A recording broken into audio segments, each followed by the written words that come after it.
Parenting can feel like a daily negotiation and sometimes a full-on standoff, but what if small changes in how we respond could make a big difference in how kids behave? Behavior analyst and mom Daniela Climaco is here with some simple, practical tools parents can start using right away to reduce meltdowns, build routines, and strengthen connection at home. Daniela, I am asking questions and taking notes at the same time. Thank you so much for having me here. I'm so excited. Well, this is really an important topic that I feel like so many parents at home will just be so interested in. So first off, what is the one mistake almost every parent is making when it comes to behavior? So not following through, I think, is key. If you're not going to do it, just don't say it. If you mean it, then you have to follow through. So if you're not ready to leave the party, don't say you're leaving the party. That's interesting. Honestly, I make that mistake all the time. I'm like, you're not going to watch that movie tonight. And guess what we end up doing? We watch the movie. Exactly. That is key because parents teach and children learn the expectation and whether or not you're going to follow through. So they'll always push that limit.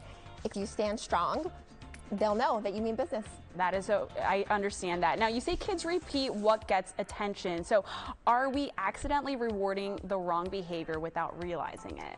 Yes, this is a great question. The best example that I always give is there's quiet time. And so you don't really want to say anything to your child because, oh, they're playing so nicely. But the second that they start yelling and screaming, you're right there. So you're actually reinforcing the behavior of the screaming versus saying, wow, you're playing so nicely. So shifting the direction and the reinforcement to what you want them to do and giving that expectation versus paying attention to the screaming and yelling, you'll see that shift in behaviors. That makes a lot of sense. But me being the devil's advocate, I'm like, I need to get stuff done when they're being calm and not saying anything. But I understand how that is giving them attention and why they act out and behave in the way they do. So let's move into more of like empty threats moments because I really am so guilty of doing this. So we all are, even myself, and I know the tools. It happens. It's natural. No one's perfect. But it's about setting the expectation. I think that's the best way to frame it. That if we give them the expectation, I would like you to say it this way. Or again, you're doing a wonderful job putting on your shoes. They're gonna love and expect for you to then say again, wow, what a nice job. And the more that we do that, instead of going to stop doing that where we're not teaching the behavior, they will follow suit. I love that. Hopefully. Okay, I know that you have a tool that all parents can start using tonight. Tell us about this. So I have started the behavioringmethod.com. It's a toolkit for 12 tools. Parents can choose just one each night, see how it goes, add on. And I'm also available if anyone wants to talk more, needs direct help. This is something huge now that I'm a mom, knowing that there's support out there. Yeah, there is support, and I'm so thankful to know that you are available. I want to talk about the first then statement. Yes. What does that mean? So important. It's just being very clear. First we eat breakfast, then you can watch TV. First brush your teeth, then we'll read a book. So it's really just clear-cut expectations that kids will know and will learn then, okay, if I do this, then I'll get something wonderful. I think there's something really cool. You mentioned instead of ask nicely, you say we should model it. How do we do that? So a great example is my beautiful son, Oliver. He's yelling and screaming. Oliver, you have big boy words. Please ask nicely. Mommy, I really want this toy.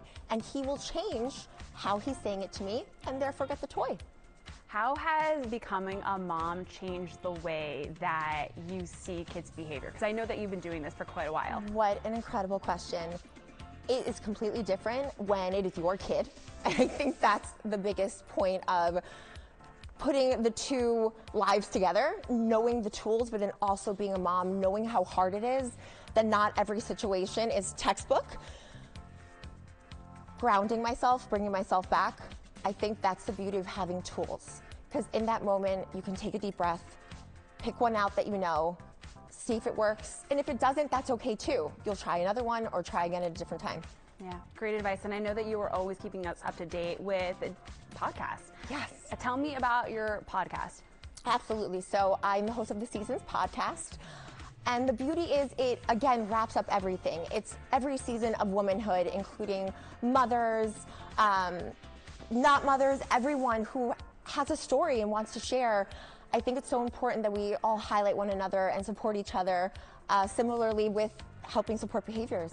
I think it's so important. And thank you for that toolkit. I am going to try using some of this tonight. These are really some great methods to keep everything calm at home. Daniela, thank you for being here today. Thank you so much, Kristen.